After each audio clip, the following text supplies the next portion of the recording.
Experiment number 12 part 7। तो बेटा इसी तरह एक और कम्बिनेशन चेक कर लेते हैं, बेटा आपको करवा देते हैं। अगर आपके पास 1 हो, ये मेरा ख्याल सेकंड टेबल उसका हमने यहाँ पे लिख दिया, थोड़ा सा मैं इसको और ऊपर ले जाऊँ, ये वाला। अगर 1 1 हो, पेंसिल उठा लेते हैं। अगर 1 1 हो तो इसका क्या मतलब है, कौन सी इनेबल होगी, D3। तो D3 पे जो इनपुट डाटा होगा ये देखें वो मुझे कहाँ पे मिल जाएगा, D3 पे मिलेगा। बाकी सारी की सारी क्या हो जाएंगी, ऑफ हो जाएंगी। क्लियर।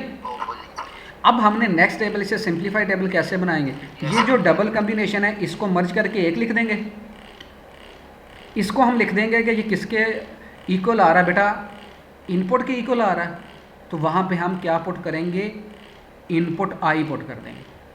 थोड़ा सा मैं आपको दोबारा बैक एंड पे ले जाऊँ इसको ताकि और क्लियर हो जाए। यही टेबल, ओहो सॉरी, ये देखें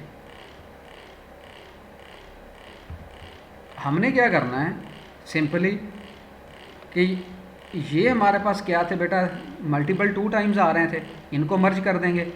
ये देखें ये भी सेम आ रहे हैं, इसको हम एक एंट्री बना देंगे 0 1 की, इसकी हम 1 0 की बना देंगे। इसलिए मैंने कलर यहाँ पे डिफरेंट रखे हुए हैं। ये 1 1 की एक एंट्री बन जाएगी। अब ये देखें कि ये जो आउटपुट y0 मिल रहा है ये किसके इक्वल आ रहा है, इनपुट के इक्वल नहीं आ रहा। इस तरह 0 1 जो आ रहा है ये किसके इक्वल आ रहा है बेटा, ये देखें इनपुट के इक्वल आ रहा है। ये भी 0 1 है तो ये भी किसके इक्वल आ रहा है, इनपुट के। तो ये इक्वल आ रहा है किसके, इनपुट के। तो हम क्या करेंगे, सबसे पहले ये सिलेक्ट लाइन के जो मल्टीपल कम्बिनेशन 0 0 के आ रहे हैं इनको मर्ज करके एक ही बना देंगे। और जो आउटपुट आ रहा है उसकी बजाय हम 0 1 0 1 बार बार लिखने के हम उसकी एक एंट्री बनाएंगे और उसको नाम दे देंगे आई। क्या नाम देंगे बेटा, आई। ये याद रखना है कि ये टेबल में आपने कंफ्यूज होना है, आपने समझना है 1 है, वो 1 नहीं है, बेसिकली वो क्या है, आई है। तो आई का क्या मतलब है कि इनपुट लाइन जो डाटा आपके पास आ रहा है वही आपको आउटपुट में मिल रहा है। ये आई लाइन है, 1 नहीं होगा। आगे चलते हैं बेटा जी, आपको करके भी दिखा देते हैं। क्लियर बेटा, नज़र आ रहा है। ये देखें हमने यहाँ पे उसमें यहाँ पे 0 1 लिखा हुआ तो उसको हमने, क्योंकि वो आई के इक्वल था तो हमने आई लिख दिया यहाँ पे। ये देखें ये आई लिख दिया, ये आई लिख दिया, ये आई लिख दिया और ये आई लिख दिया, और इनको हमने कंबाइन कर दिया। हाँ जी समझ आ रही बेटा। तो हमने इसकी एक्सप्रेशन लिखनी है। अब एक्सप्रेशन इसकी कैसे लिखेंगे, जी हसीब आपने बताना है बेटा।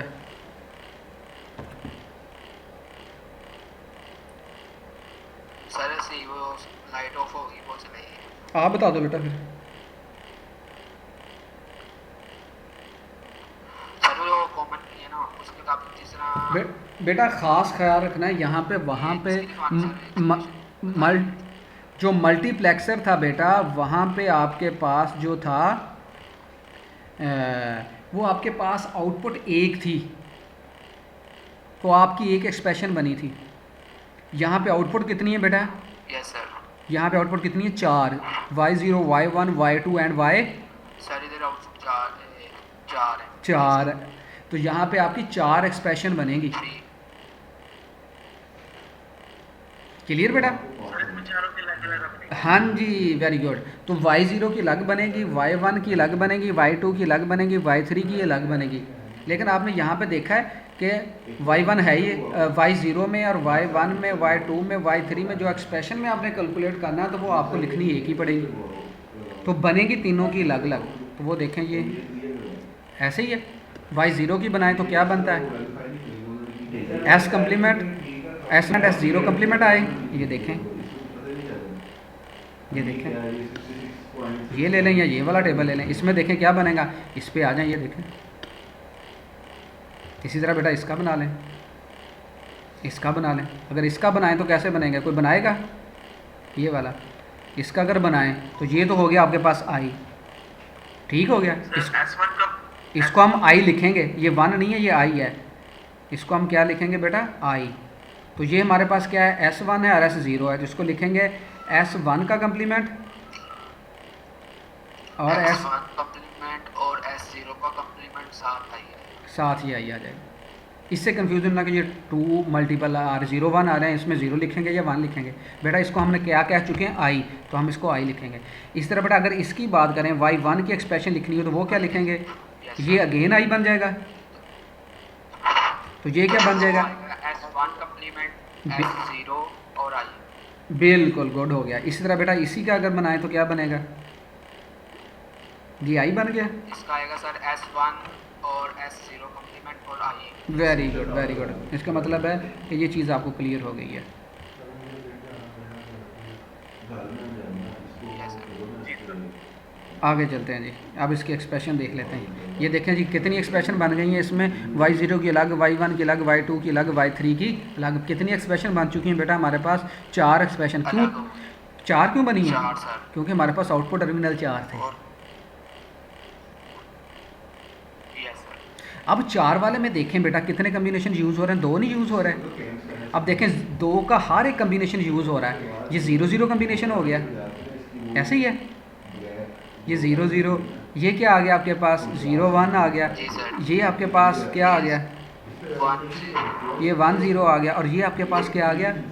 1 1। इसका मतलब हुआ, इसका मतलब हुआ कि अगर हम 1 इंटू 4 मल्टीप्लेक्सर की बात करें तो इसमें जितने का मल्टीप्लेक्सर होगा, उसकी जितनी सेलेक्ट लाइन होंगी, उसके तमाम के तमाम कम्बिनेशन ऑलरेडी इसके अंदर होंगे हमारे पास।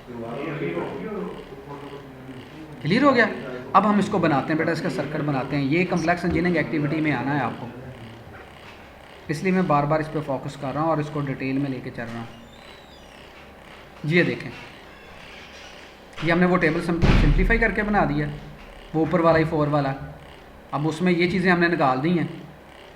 ये देखें जो 0 1 डबल नहीं आ रहे थे, 0 1 आई 0 1 आ रहा था, हमने सिंपल क्या कह दिया है? ये देखें अगर 0 0 होगा तो y0 पे 1 मिलेगा, वो यहाँ पे अगला कॉलम निकाल दिया है। अगर 0 1 होगा तो 1 मिलेगा, फिर 1 1 0 होगा तो y2 पे 1 मिलेगा, अगर 1 1 होगा तो मुझे y3 पे 1 मिलेगा। ये 1 नहीं है बेसिकली, ये आपने कंफ्यूज होना है, ये 1 नहीं है, ये बेसिकली क्या है? आई है सर। आई है। आई हमने क्यों लिखा है? आई क्यों लिखा है? क्योंकि बेटा इनपुट लाइन हमारे पास एक है और एक के कम्बिनेशन क्या बन सकते हैं? 2 बन सकते हैं। 1 होगा तो 1 मिल जाएगा, 0 होगा तो 0 मिल जाएगा, इसलिए हमने उसको आई कह दिया। अगर आपने इनपुट वेरिएबल का नाम डी लिखा हुआ तो आप यहाँ पे डी भी लिख सकते हैं, अगर एस लिखा हुआ तो आप यहाँ पे एस भी लिख सकते हैं। लेकिन नॉर्मली जो प्रैक्टिस चल रही है उसमें आई की प्रैक्टिस चल रही है।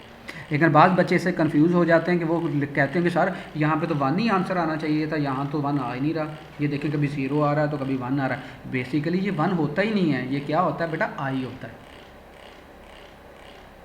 ये देखें बेटा उसी तरह हमने y की अलग बना ली एक्सप्रेशन, y3 की, y2 की अलग बना ली है, y1 की अलग बना ली है, y0 की अलग बना लेंगे।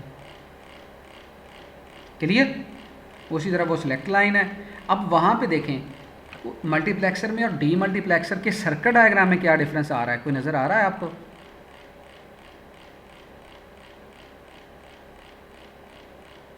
हाँ जी बेटा। सर उसमें आउटपुट 1 आती थी, इसमें आउटपुट 4 आ रही है। 4 और 4 में से कोई एक अनेबल होगी, बाकी सारी क्या होंगी? ऑफ होंगी। वो अनेबल होने का क्या मतलब है कि जो इनपुट पे डाटा आ रहा है उस लाइन पे जाएगा, बाकियों पे नहीं जाएगा। लेकिन बेटा अगर सर्किट डायग्राम के हिसाब से देखें तो वहाँ पे क्या था कि हमारे पास मल्टीपल इनपुट थी और हर गेट की अपनी अलग अलग इनपुट थी।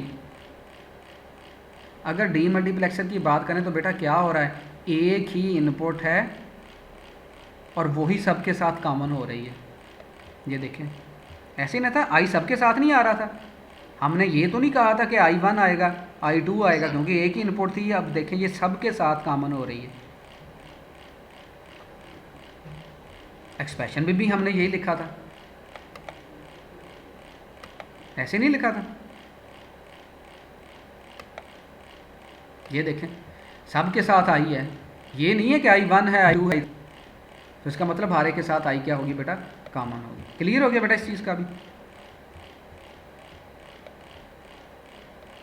Yes sir. Very good. तो अगर मैं आपको कहूँ कि 1 to 8 line multiplex D multiplexer design करें तो हो जाएगा?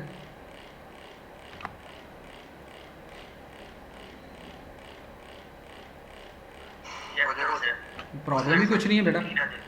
क्या होगी? एक ऐसा मल्टीप्लेक्सर होगी जिसकी एक इनपुट होगी, आउटपुट होंगी, ठीक हो गया। और उसकी सेलेक्ट लाइन कितनी हो जाएंगी? 8 का कम्बिनेशन बनाने के लिए मुझे कितने रखने पड़ेंगे? 3। तो ये देखें हमने 3 सेलेक्ट लाइन बना ली है। इसका भी कम्बिनेशन